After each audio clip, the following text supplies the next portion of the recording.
Welcome back to the show where some random Norwegian guy on the internet teaches you how to fold clothes. Today I want to show you how to roll up the legs of your pants.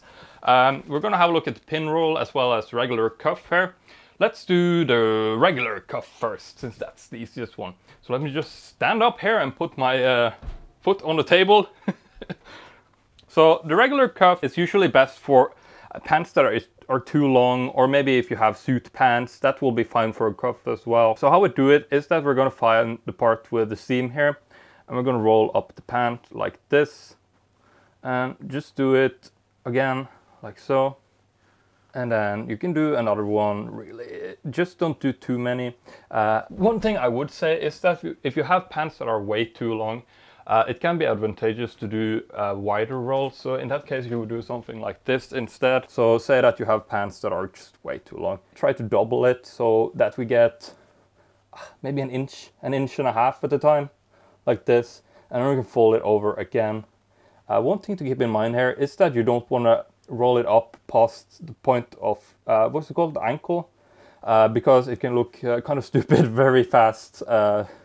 Especially if you have pants that are very wide, so your regular fit pants, for example.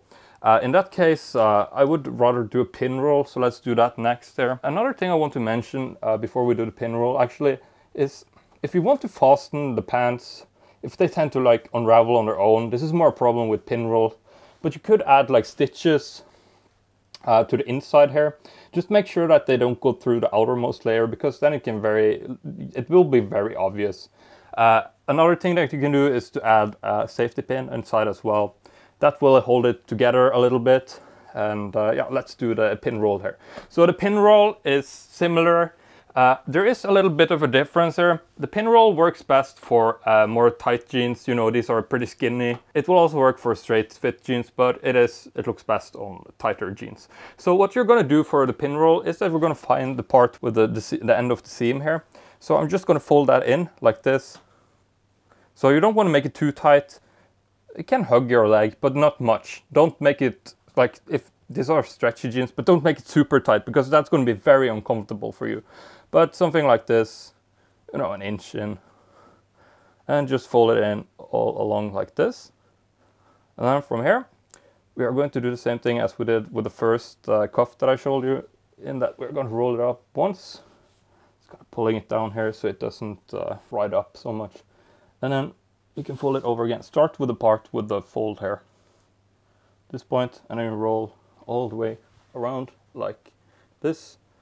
And you can do it a third time as well. This is mostly used for if you have some fun socks, or I know a lot of like people with that like sneakers do this. And anything more than this, it will start to get very thick. So something like this looks pretty good. Quite a couple of inches up the leg. I mean, if you're into it, you could probably do more, but I wouldn't. So those are your best two options. For the pin roll ones, it is a little bit difficult, but you could probably add a tiny little safety pin in there. Again, it of course comes with a stab warning if you add a safety pin in there as well. Make sure that the safety pin doesn't go through the outermost layer of fabric. Then you can see it very easily. Of course, you could add some stitches as well, but I mean, at that point, maybe you're better off getting some shorter pants. It's up to you. If you're doing this for more utilitarian reasons, I would, you know, forget all the fashion advice stuff with this. If you just want to roll up your pants, that's totally fine too. So in that case, we would do just something like this. The more you take, the faster you will do it, right? Like this. Like this. If you need to go in the water or something, make sure that you get the backside correctly as well. That's a very common mistake, to not do the backside, and then it starts unraveling on the back first and just rolls down eventually. And yeah, so that's another way you can do it. This would be fine to add some a little safety pin inside as well if you want to keep it up. If you want to see step-by-step instructions with like illustrations on how to do it, you can go to my website. I'll add a link here, or you could search for like how to roll up pants, organizing.tv on Google. So yeah, this is the end of the folding pants series. I hope you had fun watching it. I had a lot of fun making it. I'll see you next time for some other folding videos, and yeah, Peace.